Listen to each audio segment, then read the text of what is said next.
There have been plenty of takes on the Joker over the years. It's been played by Heath Ledger, Jared Leto, and most recently Joaquin Phoenix in the 2019 adaptation. Well, Phoenix is back, headed to the big screen alongside Lady Gaga for the sequel, Joker Folie, Deux. I sat down with the cast to get all the behind-the-scenes details. Check it out.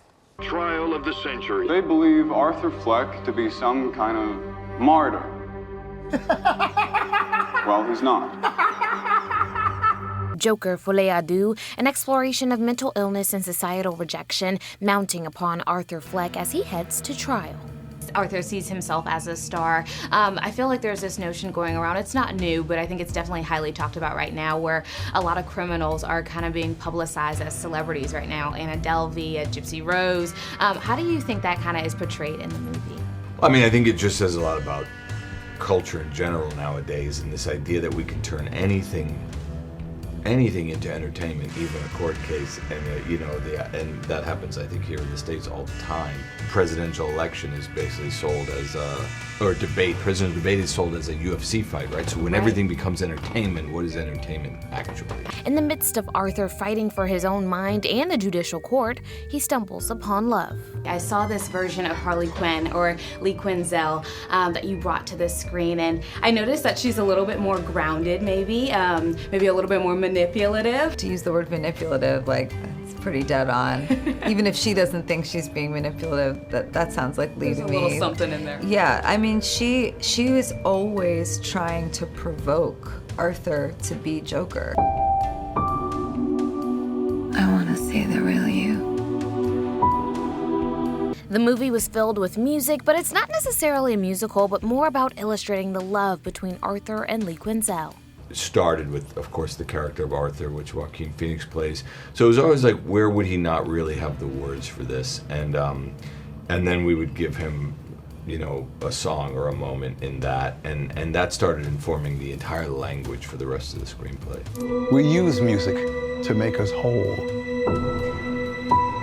to balance the fractures within ourselves. With your musical prowess, you could have easily blown everyone out of the water with your voice, but I noticed that you kind of made some adjustments, so tell me how you went about creating the voice of Lee, the singing voice of Lee. It came from a more kind of unhinged place, more unsettled, meaning, like you said like she's grounded. Like, imagine the ground was always shaking, and then her voice came from that. From that, specifically. Folie, Deux translates to the delusion of two, and as the Joker spends his time festering in Arkham Asylum, hallucinating about Lee, Officer Jackie Sullivan, played by Brendan Gleeson, tries his best to keep him aware, not knowing if it's for better or worse. Humanity is just within reach. You can feel the need for it, and then you feel decisions being made that shove it back down the dark hole that it never comes out of, really. So again, it's about aspiration and then reality, and the idea of living in a fantasy and creating a fantasy. I think we see it's not such a great idea. This film portrays mental health in a way not often talked about in our society. Do we view mental health as something erratic, or is it more about finding the individual in the midst of the chaos? I've definitely been like really open about some of the mental health things that I've been through, and I was able to like have a very healing experience actually playing her, because when I watched it back, I got to see things that I don't like about myself be celebrated. This psychodrama blurs the lines about what it means to fall obsessively in love, struggle with mental illness, and if any of it truly matters in the end.